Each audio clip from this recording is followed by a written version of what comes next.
Every meeting, yes, as I said, I'm there for all the meetings, but we even get to hear the enthusiastic signs start each of our Toastmasters Club meetings. Now, we all are Toastmasters. We have guests. We are aware what Toastmasters is. So today I will share what we do differently at Advanced Toastmasters Club, how it is different from our regular clubs, and what are the different things we do. So a couple of things. The format of our Toastmasters meeting is in a very different format. For each speakers, we have three different coaches, as we call them, the members who give feedback. We call them coach because we focus on the areas where the speaker needs to improve rather than focusing on what parts or what aspects of the speaker's speech were already great or on which we can comment. So we call them coaches. There are three different coaches. You'll get to hear them throughout the meeting. Then in the table topics round, the one segment wherein we all practice our impromptu speaking skills, we also encourage each and every member to be attentive because you will be picked up surprisingly to give feedback to our speakers. So as we proceed throughout the meeting, I would encourage all of you to pay attention. At least if you are not on camera, pay your ears to the speaker who is speaking because you will be asked to give feedback. And the third round, as usual, which is the Chingal evaluation round, which goes in the similar fashion as all the clubs, just a bit of how the format differs, you'll get to see. In our club, we have members across various different geographies, as I said, but they're also from different backgrounds as an experience of Toastmasters. There are members who have been Toastmasters before the pathways was introduced. There are members who have joined us recently and the members who are still growing in the Toastmasters journey. So this is the mixed blend of the diversity which All Elite Advanced Toastmaster Clubs offers to each of its members. With us, we have our newest member, Toastmaster Ankita Gupta, who has recently decided to join back the Toastmasters community. So let us formally induct first our member to the All Elite Club. For this induction ceremony, I would like to conduct it in a special way. I'm not sure how many of us remember the Toastmasters promise, but I believe as a Toastmaster, we should always remember this promise because that is what forms the foundation of any strong club. So today I will reiterate the Toastmasters promise, and then we shall go ahead by inducting Toastmaster Ankita Gupta. As a member of Toastmasters International and my club, which is All Elite Advanced Toastmasters Club, I promise to attend the club meetings regularly, to prepare all my projects to the best of my ability, basing them on the Toastmasters. Yes, Evan? Yes, sure. Ankita, you can keep your hands. And once I complete, you have to share at the end that you will abide by the promise. To prepare for and fulfill meeting assignments, to provide fellow members with helpful, constructive evaluations, help the club maintain the positive, friendly environment necessary for all the members to learn and grow, to serve the club as an officer when called upon to do so, to treat my fellow club members and guests with respect and courtesy, to bring fellow Toastmasters to our club meeting so that they can see the benefits Toastmaster membership offers at an advanced club, to adhere to the guidelines and rules for all Toastmasters education and recognition programs, to act within the Toastmasters core values of integrity, respect, service, and excellence during the conduct of all Toastmasters activity. So with the privilege and in presence of fellow Toastmasters, I induct the newest member, Toastmaster Ankita Gupta. Toastmaster Ankita, will you abide by the Toastmasters promise and help the club and its members grow in their journey? I will abide. Thank you. Let us welcome our newest member.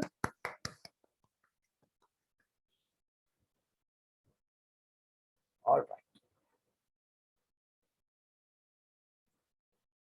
Let's proceed forward towards our meeting. As I see, none of our guests are there. There is a member who had joined, but I cannot see them right now in the meeting. So we'll go ahead with introducing the Toastmaster of the day, none other than a Toastmaster who was instrumental in formation of All Elite Advanced Toastmasters Club and also serving the club as the treasurer. He is the richest man of our club. So please help me welcome Toastmaster Falgunan Kumaran, who is going to be the Toastmaster of the day with a huge round of applause. Thank you, Akshay. I didn't realize I was the richest person here of this club. Yeah, thanks for just bringing it to my consciousness. Okay. So there are many resources that all of us have in our life. Which are the resources that we value the most? And what do we do to save them? Any thoughts? Yeah, please unmute and anyone can share. If I were to talk about my resources, I would say that the best resources that I have is people, family, friends.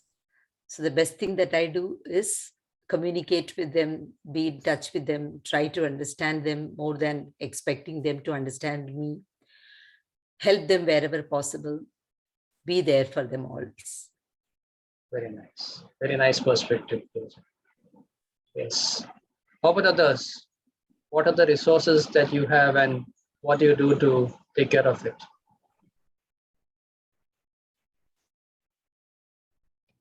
Yes, I and Ankita, please. For me, the resource that I would like to manage best is my energy levels. And if you have energy, if you have that strength of mind to put yourself into a moment, I think that's most important to me. So I like to manage my resources, my energies as a very valuable resource, which I don't want to squander on a daily basis. So that's my big thing that I want to keep safe. Great, wonderful. Yes, Ankita. Yeah, since you asked what is the resource that we value most, I think most of us value money the most. And we're always trying to find ways and means to have better financial investment. But of course, I'm looking forward to the theme today to understand how we can value time better. Yeah, that's why time is said to be money, right? Yeah. Yes, Nirmala. Yeah, I'm very Thanks, much Ankita. in tandem with what Ankita has said. Money definitely, because it's very important to be self-sufficient. But apart from that, currently what I'm fighting today is managing time. Right. Thanks, Nirmala. Yeah, there are many resources and some we are quite conscious about, say the basic level, our currents or electricity or lights, fans, if it's on and we don't require it, we are conscious about switching it off. The water taps, we are conscious about it that we don't waste water. If we don't use it, we don't require it, we are conscious about switching it off. But one of the most valuable resource is time. And that's where the whole game of life happens. And we are not so conscious about it a lot of time, a lot of occasions. So that's what is a theme going to be around today. And I will share some perspectives and would want all of you to share your perspectives around it to see how we can value our times and make the best out of it. With these words, for today's meeting, we have one speaker and there are some key role players who would ensure the meeting goes in the perfect manner. Let me first welcome the language evaluator for today's meeting.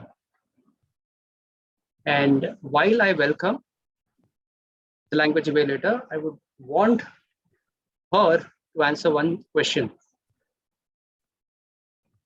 Which was the time when you were happy the most? Toastmaster Ankita Gupta. Thank you, Toastmaster of the day. Which was a time I was happiest the most. I didn't realize that there would be a table topic without it being a table topic section. I think it was when I participated in the contest. I think there was this feeling of, making a difference to my own fear of overcoming stage fear. So I think that was happy because I was able to deliver a decent job, do a decent job. So I think would be the last happiest that I can think Wonderful. Yeah, that's a time, that's a moment, that's the occasion which you cherish. Yeah? And it is said that those happy moments or the good times we don't seldom remember. But there are some times which hurt us and are painful for us. We keep remembering that quite often. So that's again an irony of life. On can we focus on those happy moments, positive moments in our life of our time, in our present more often, and that may change our whole perspective of life. So thanks, Ankita, and please share your role as a language evaluator. Thank you, Toastmaster of the Day. Good evening, fellow Toastmasters, friends, and guests. My role as a language evaluator is to pay attention to the good use of English and provide constructive feedback for improvement. And before that, I would like to introduce the word of the day so as to help the fellow members enrich vocabulary and while speaking. Now, for this meeting, the word of the day is penultimate, meaning last but one in a series of things, or second to last. As an example, as the penultimate speaker, Mohit's job was to announce the person who would close out the show. You're all encouraged to use the word of the day in the meeting, and also as a shout out, give a thumbs up to whoever uses it, and I will count how often the word has been used. I will provide my report at the end when called upon by the general evaluator. Thank you, and back to you, Toastmaster of the Day. Thank you, language evaluator Ankita. May I now invite the R counter for the day, Toastmaster Sai, to share his responsibilities. Before that, a question. Please go ahead. A time in your life which you cherish the most.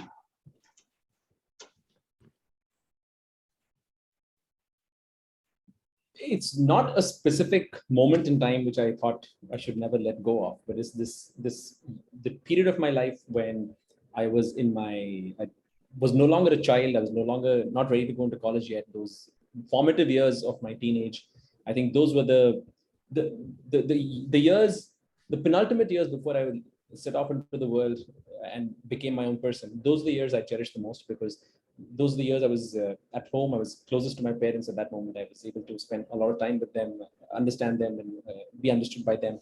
I remember those times very, very fondly, because they were the times where I had close friends. There was a life of less care than I have right now. So those were the moments and period of my life which I cherish the most.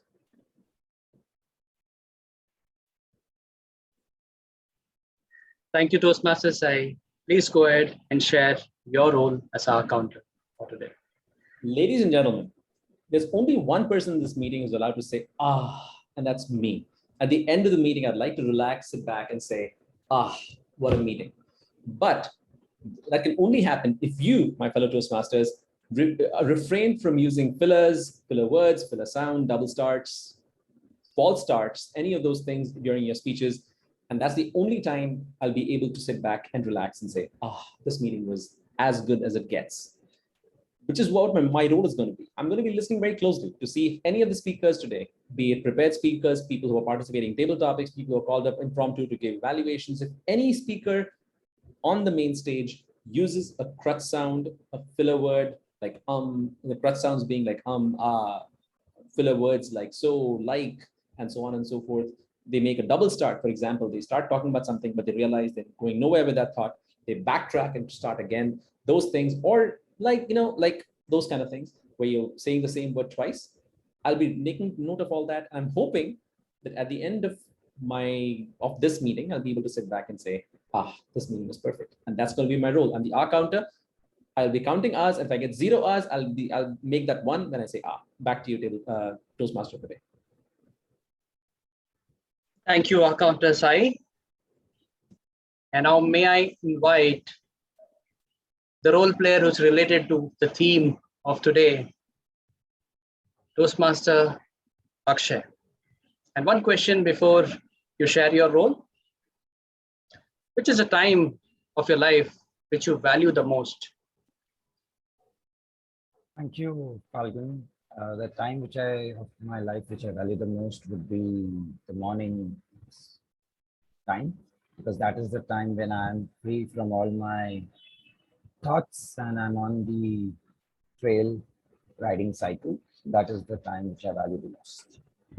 Well, to Okay. talk about my role as the timer, my duty is to time the prepared speeches, table topic speeches, the speech evaluations, as well as the entire meeting. For the prepared speech, the time allotted varies as per the project and will be stated by the evaluator.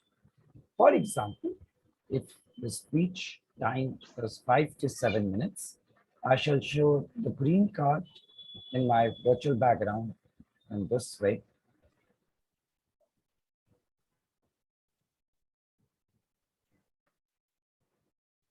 At the minimum qualifying time, yellow screen at the midpoint of the qualifying time range. And it is also the penultimate card, which you will see in the three colors series. And the red screen at the maximum qualifying time to the end of the speech. I shall present my report when called upon during the meeting, or if we are running behind, I shall present the report in the chat. Over to you, Toastmaster of the day. Thank you, timer for the day, Akshay. And we have a guest here. I can see Hitesh. Hitesh, hi Hitesh. Yeah, hi. Hi, how are you? Would you like to tell about yourself? Oh, sure. I mean, my name is Hitesh. I am a part of Gandhinagar Toastmasters Club. When I got to know about this All India Toastmasters Club, so I'm in the guest group and got the link from there. So I was available for a couple of minutes. So I thought, okay, let's. Minutes, just minutes. Yeah, I mean, like 15-20 minutes or so. I had to go somewhere, but then I'm waiting for someone. So I thought, okay, let's go and think. I'm so No sorry. issues. I have to be honest about it. Yeah, good. Honesty is good, yeah. And good, and thanks for joining it, even if for a few minutes. I think we will make the most out of it, and you will as well, because time is valuable. Yeah. Thank you so much for allowing me to join. Sure. You're welcome. All right. Please give me the screen sharing, right? So in time management, which is the guide or a formula which is used the most and which is most valuable? Any thoughts?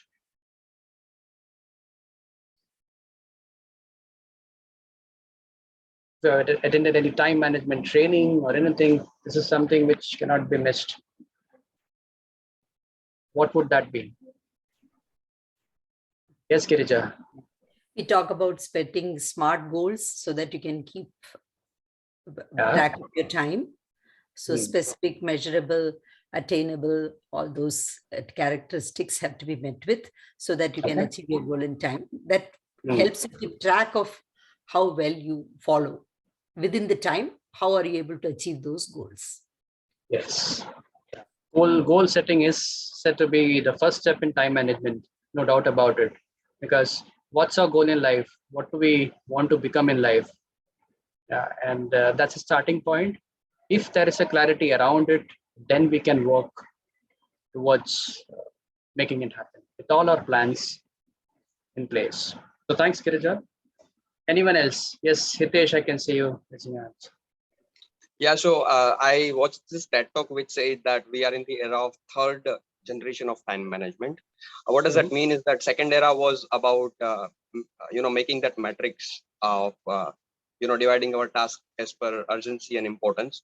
But then Very nice. before applying to that, the third generation is like first you try to eliminate the task, then you try to automate the task, if not eliminate. If you cannot automate, then you delegate to someone. And if you cannot delegate it and you have to do it yourself, then you apply that matrix and act accordingly. That's all. Very nice, Hitesh. Thanks for pointing out. Yeah, Nirmala. I just Googled it. It says time management is equal to willpower plus planning.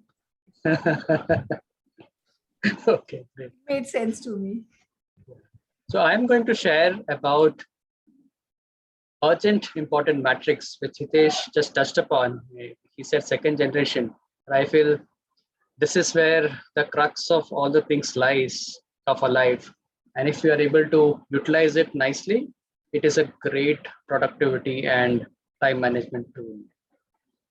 So it's called the urgent important matrix. Stephen Covey popularized it in his book, 7 Habits of Highly Effective People. And it has got 4 quadrants. Yeah. So the first quadrant you can see is urgent and important.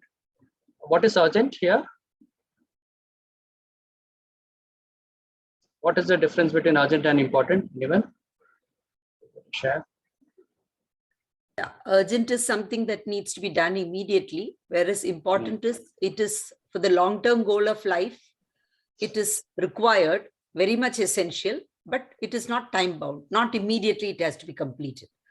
So if you focus on the important things of life regularly, then you won't have many things which are urgent. So you won't be rushed to do things. That's what it is. Great. Okay, thanks. Yeah. And important is it's got high value. Urgent is it immediately needs to be done, right? Whenever anyone says it's urgent, I want it immediately. And importance is the value of this is too high. So he divided the entire life of a person, our life, into these 4 quadrants. Whatever actions, things that we do in life, it falls under these 4 quadrants. That's the beauty of it. In entire life of a person, what all they do, if it can be encompassed in just 4 quadrants, it's fabulous. The first quadrant he calls the urgent important and box of necessity, and it's a daily reality, what I say. So in our everyday life, there would be around 10% of the task which definitely comes into this quadrant, which we immediately have to do it. And if it doesn't happen, it's a cause of worry. Some of the examples are like a deadline approaching, pressing problems, and that's a quadrant of also treatment. Now, when some task is in this quadrant, you don't have an option but leave everything and do this. For example, if there is a fire, actual fire, what will you do? Will you say, oh, it's okay, it's fire is done, let me do my other work and then I'll come back and then douse the fire? Not possible. You'll immediately act on it. If someone gets a heart attack, you're there and you see that, what would you do? Anyone? Yeah, okay, yes. Yeah, we have to immediately attend to that person. That's it. Yeah. Yeah. We'll leave everything and rush the person to the hospital. That's the urgent and important quadrant. Yeah. I'll give an example. This is clear. Yes. This is a quadrant of treatment, but the more we spend our life in this quadrant, we'll be really stressed and may also lead to burnout. Okay. With these words, let us proceed ahead and I'll explain the other quadrants as we move forward. We have one speaker for the day, and to evaluate her speech, we have the lead coach, distinguished Toastmaster, Arvind Nair. My request, Arvind, to please share the project objectives.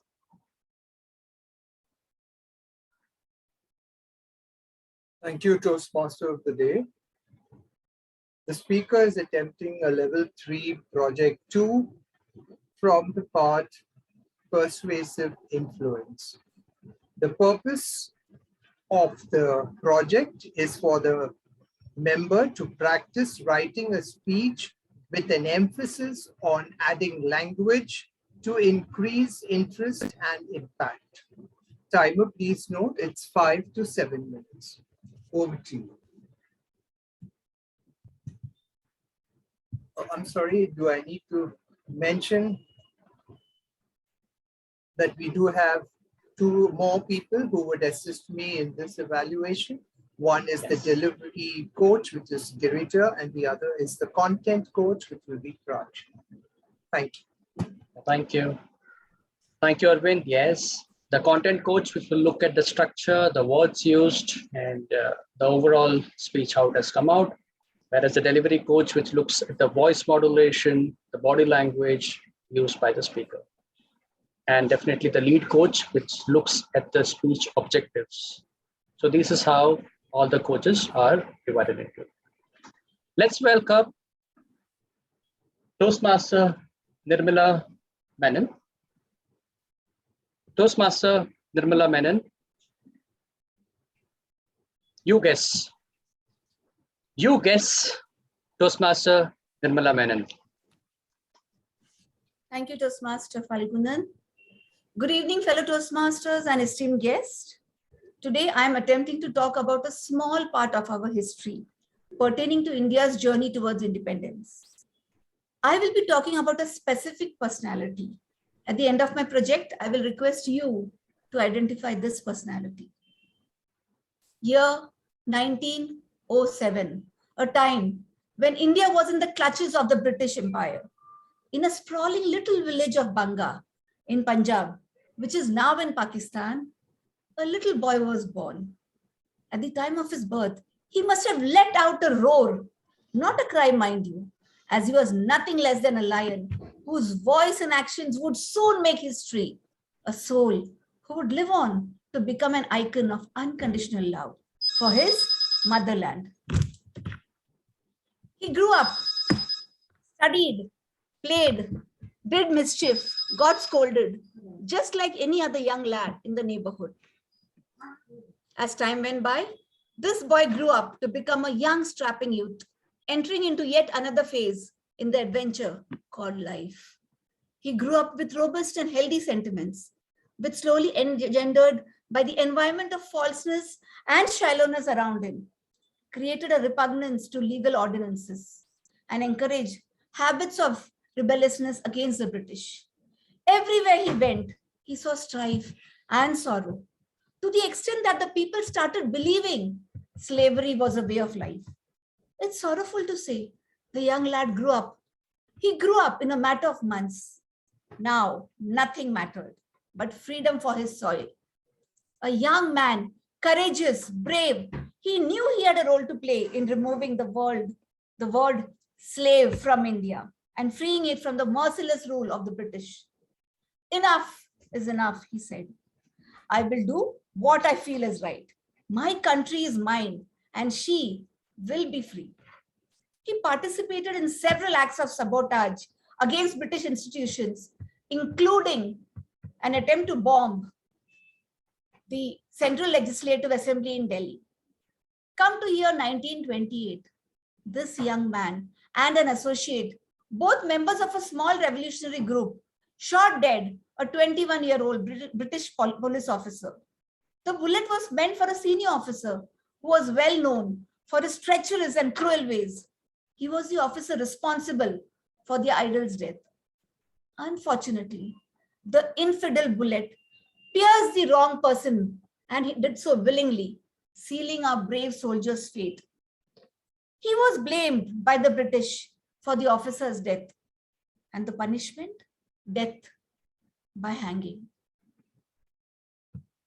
He was jailed, tortured to the core, and he bore it with a smile. There were times, even in those dark days, when he thought someone would come for him. Night stood after night. He waited till there was no ray of hope. The nights were dreary, dark like a wild serpent. Even in the dark, he smiled, incandescent, with not a fret of worry. Someone could have intervened effectively to save this bright life, but someone chose not to. That was the end of this brave fighter and his friends. And he was only 23 years of age when in 1931 he faced his punishment, but all the while chanting, Inqilab Zindabad, down with British imperialism. Respected Toastmasters, a patriot's blood is a seed of freedom's tree. Our Braveheart is an icon that transcends generations. He was a youth icon 80 years ago and somehow remains one today. He gave up studies. He gave up his family. He gave up marriage. He gave up religion. And ultimately, he gave up his life. And he did all this for his nation, unconditionally. This was the power of a young, brave man. Now you tell me, who was he?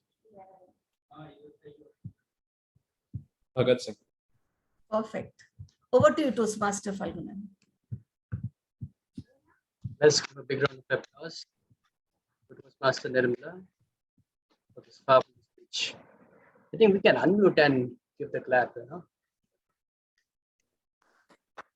Let's all unmute and get the real feel. Thank you. Thank you. Thank you, Nirmala, for taking us through this history and the struggle for freedom.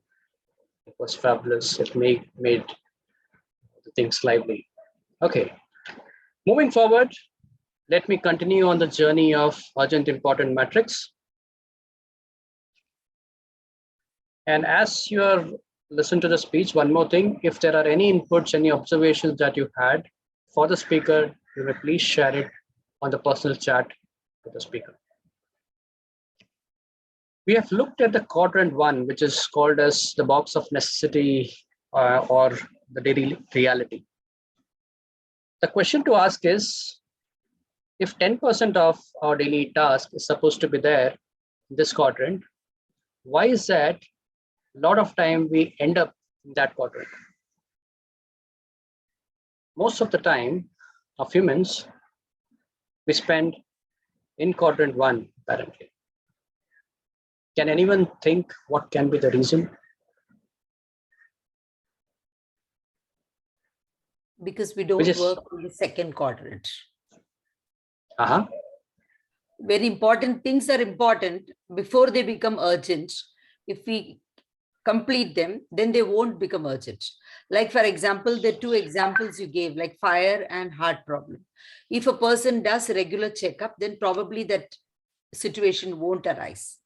Or fire hazards and whatever, if a person takes care of the fire hazards at home or at factory or office, probably that wouldn't arise usually. So when we look at things when they are important and attend to them in time before they become urgent, then we won't be spending all our time in the urgent quarter. True. This is my understanding. True, Girija. Yeah. One of the main important aspects of quadrant 2 is long range planning. When we don't do that planning and we end up staring at a deadline, maybe customer escalation or some issues like this in our personal lives, we are in quadrant 1. So postponing things, and then there's no option, it's somewhere kept inside, but it's a fire, you have to take it out. Things don't get done. So that's another reason why we end up in quadrant 1. So can we plan better? Yeah, that's quadrant 1. Now there is quadrant 3, if you see, which is a box of deception, which is mentioned. Interruptions, some calls, meetings, reporting, all of that. Now this is why this is called as a quadrant of deception. Is it makes us feel that we are doing a lot of valuable work, but actually you are losing your time because it's someone else's work which you are ending up doing. For example, you're doing some important work, a call comes of a friend or someone, and you leave your work and start attending to that call. The focus, momentum, everything breaks up. And that other friend had something to share for which he had called. Sometimes you're doing some great work in your workspace, and some other colleague who is tired, who's stressed, or he has done some great work, wants a break. He comes to your desk. And Shasarif, what are you doing? Yeah, come, let's have a sip of coffee. However, you are in midst of your work, some important work.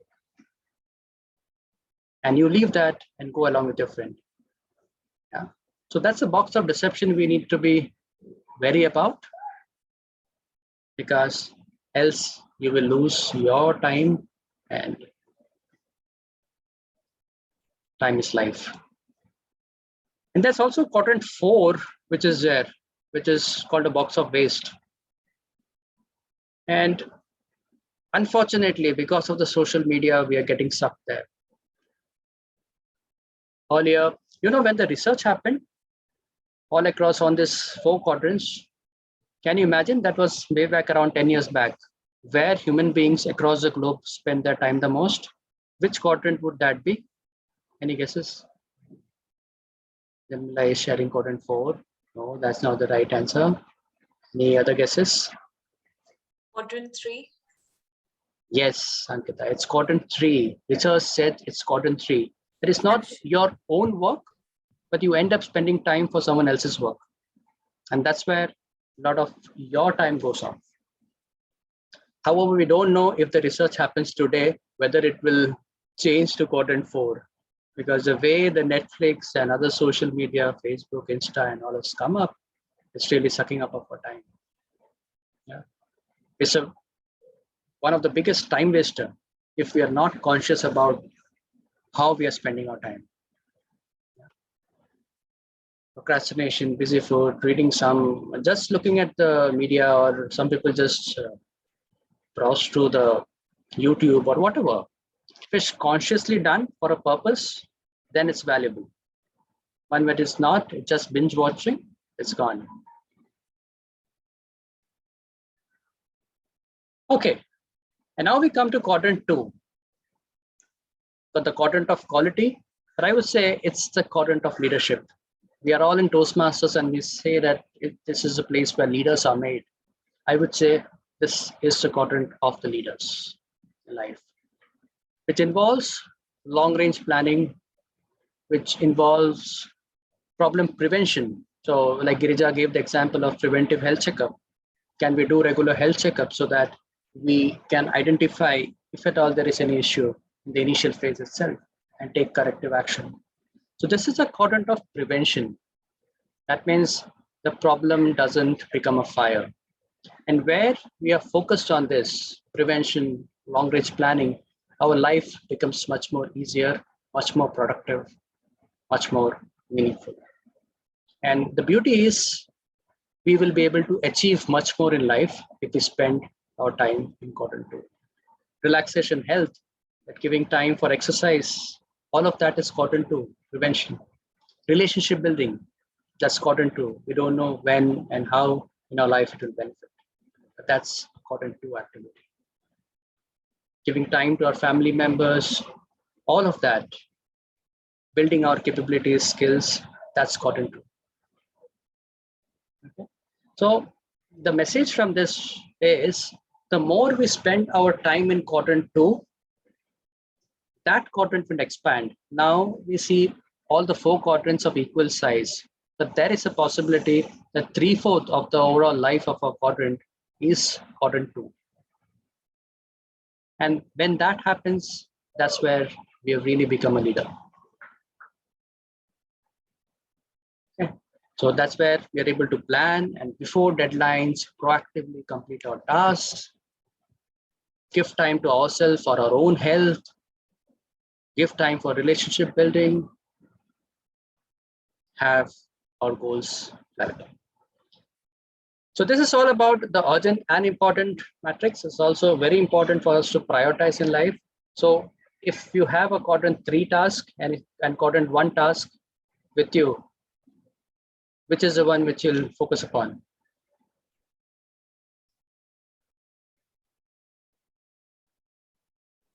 Quadrant If one. you have a quadrant 1 and a quadrant 3. Quadrant 1.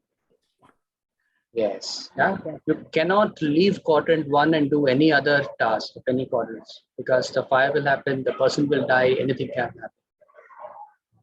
We have to be conscious about, and in fact, when we prioritize our tasks in a day, we can in fact start with writing what is your Q2, and write these are my Q2.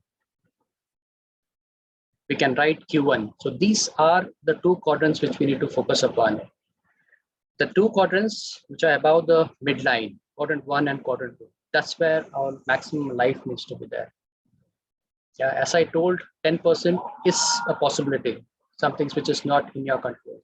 But immediately when the 10% of quadrant 1, urgent and important, is finished, we need to come back to quadrant 2. And that's where life will be much more rewarding and enriching for us. Any queries on this quadrants before we close?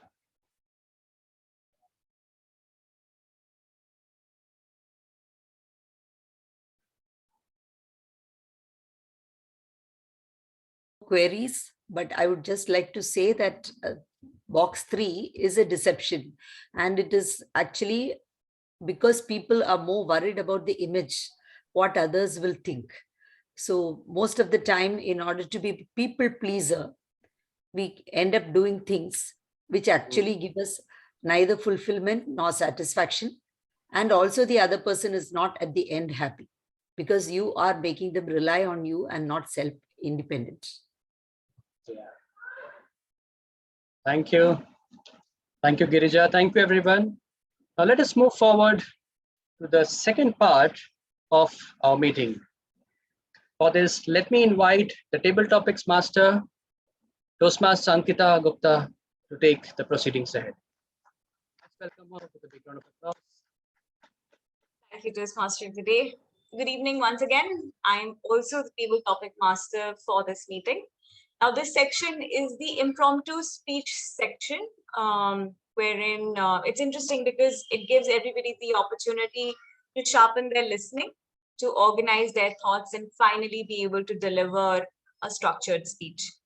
Now, for the table topic section, the speaker is allotted 1 to 2 minutes. The green card would be shown at 1 minute, the yellow at 1.5, and the red card at 2 minutes. A grace period of 30 seconds would be given to qualify for the vote. And also the speaker is to speak